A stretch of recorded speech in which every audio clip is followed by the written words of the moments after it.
तीन मछलियाँ। एक नदी के किनारे उसी नदी से जुड़ा एक बड़ा जलाशय था। जलाशय में पानी गहरा होता है, इसलिए उसमें काई तथा मछलियों का प्रिय भोजन जलीय सूक्ष्म पौधे उगते हैं। ऐसे स्थान मछलियों को बहुत रास आते हैं। उस जलाशय में भी नदी से बहुत सी मछलियां आकर रहती थी।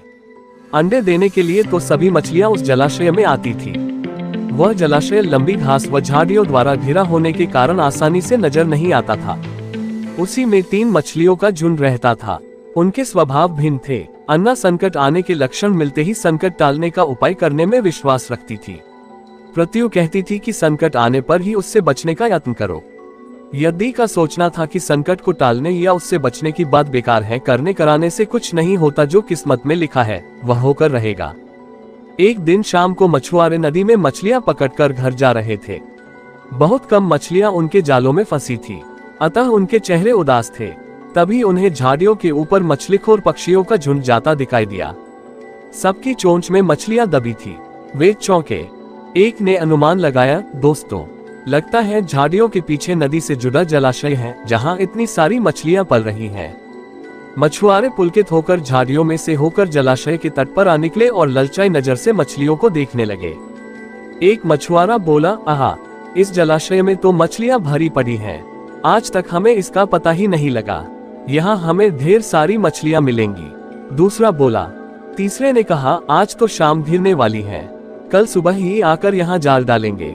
इस प्रकार मछुआरे दूसरे दिन का कार्यक्रम तय करके चले गए। तीनों मछलियों ने मछुआरे की बात सुन ला थी। अन्ना मछली ने कहा, साथियों, तुमने मछुआरे की बात सुन ली। अब हमारा यहाँ रहना खतरे से खाली नहीं है। खतरे की सूचना हमें मिल गई है। समय रहते अपनी जान बचाने का उपाय करना चाहिए। मैं तो अभी ही इस जलाशय को छोड़कर नहर के रास्ते नदी में जा रही हूँ। उसके बाद मछुआरे सुबह आए, जाल फेंके मेरी बला से। तब तक मैं तो बहुत दूर अटकेलियां कर रही होऊंगी। प्रत्यु मछली बोली, तुम्हें जाना है तो जाओ, मैं तो नहीं आ रही। अभी खतरा आया कहाँ है, जो इतना घबराने की जरूरत है। हो सकता है संकट आए ही ना। उन मछुआरों का यहाँ आने का कार्यक्रम रद्द हो सकता है। हो सकता है रात को उनके जाल चूहे कुतर जाएं। हो सकता है उनकी बस्ती में आग लग जाए। भूचाल आकर उनके गांव को नष्ट कर सकता है, या रात को मूसलाधार वर्षा आ सकती है और बाद में उनका गांव बह सकता है। इसलिए उनका आना निश्चित नहीं है। जब वह आएंगे तब की तब सोचेंगे। हो सकता है मैं उनके जाल में ही न फंसूं। यदि ने अपनी भाग्यवादी बात कही, भागने से कुछ नहीं होने का। मछुआरों को आना है तो वह आएंगे, हमें जाल में फंसना है तो हम फंसेंगे। किस्मत में मरना ही लिखा है तो क्या किया जा सकता है। इस प्रकार अन्ना तो उसी समय वहां से चली गई। प्रत्यु और यदि जलाशय में ही रही। भोर हुई तो मछुआरे अपने जाल को लेकर आए और लगे जलाशय में जाल फेंकने और मछलियां पकड़ने। प्रत्यु ने संकट को आए देखा तो लगी जान बचाने के उपाय सोचने। उसका दिमाग तेजी से काम करने लगा। आसपास छिपने के लिए कोई खोखली जगह भी नहीं थी। तभी उसे याद आया कि उस जलाशय में काफी दिनों से एक मरे हुए ऊदबिलाव की लाश तैरती रही है। वह उसके बचाव के काम आ सकती है। जल्दी ही उसे वह लाश मिल गई। लाश सने लगी थी। प्रत्यु लाश के पेट में घुस गई और सत्ती लाश की सदांध अपने ऊपर लपेटकर बाहर निकली। कुछ ही देर में मछुआरे के जाल में प्रत्यु फंस गई। मछुआरे ने अपना जाल खींचा और मछलियों को किनारे पर जाल से उलट दिया। बाकी मछलियां तो तड़पने लगी, परंतु प्रत्यु दम साध कर मरी हुई मछली की तरह पड़ी रही। मछुआरे को सदांध का भापका लगा तो मछलियों को देखने लगा।